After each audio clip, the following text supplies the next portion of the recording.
മന്ത്രിമാരുടെ സത്യപ്രതിജ്ഞാ ചടങ്ങായിരുന്നു. ആ സത്യപ്രതിജ്ഞാ ചടങ്ങിൽ ഞങ്ങളൊക്കെ പോയി അവിടെ ഇരുന്നു. കഴിഞ്ഞ ഗവൺമെൻറ്റിൻ്റെ സത്യപ്രതിജ്ഞാ ചടങ്ങിൽ ഇന്നത്തെ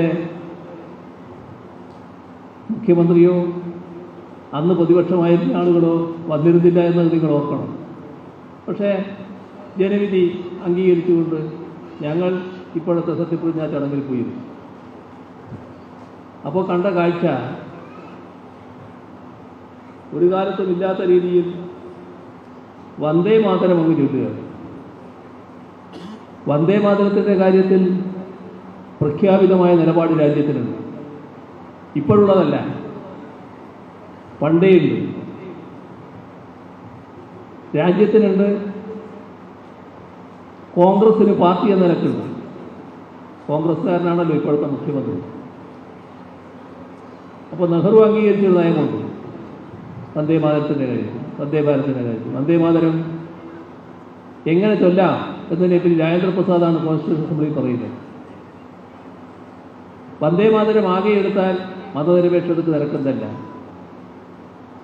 നമ്മുടെ രാഷ്ട്രം അത് മതനിരപേക്ഷ രാഷ്ട്രമാണ്.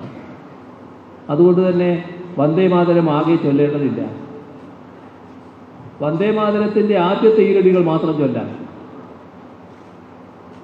ഇതാണ് രാജ്യം അംഗീകരിച്ച നയം. പക്ഷേ അവിടെ ചെന്നിരുന്നപ്പോൾ കണ്ടത് വന്ദേ മാതരം പൂർണ്ണമായി ചൊല്ലുന്നുണ്ട്. വന്ദേ മാതരം പൂർണ്ണമായി ചൊല്ലുക എന്നത് RSSൻ്റെ നയമാണ്. RSSൻ്റെ നയത്തിന് കീഴ്പ്പെടുന്ന കാഴ്ചയാണ് അവിടെ കണ്ടത്. ഇതിന് ശക്തമായ എതിർപ്പുയർന്നു, വിമർശനമുയർന്നു. ഇപ്പോൾ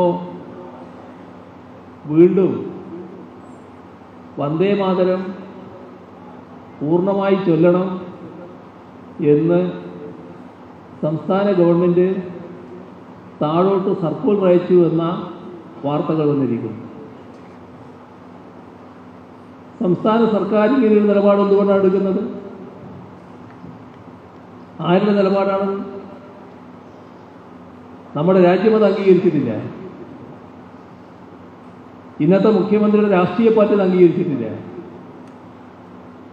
എന്തിനാണ് RSSൻ്റെ നയത്തിന് കീഴ്പ്പെടുന്നത്?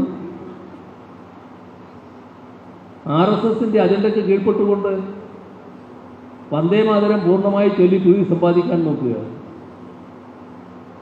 ഇനിയും ദിവസമുണ്ട്. അടിയന്തരമായി ഇടപെടണം. ദുരഭിമാനം കാണിക്കരുത്. ഇത് മതനിരപേക്ഷത പ്രശ്നമാണ്.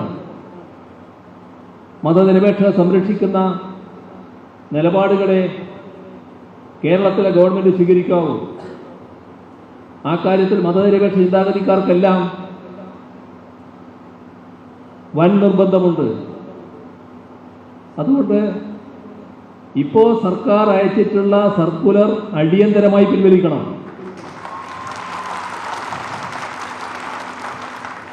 വന്ദേ മാതരത്തിൻ്റെ ആദ്യ ഈരടി ചൊല്ലുന്നത് എല്ലാവരും അംഗീകരിച്ചതാണ്.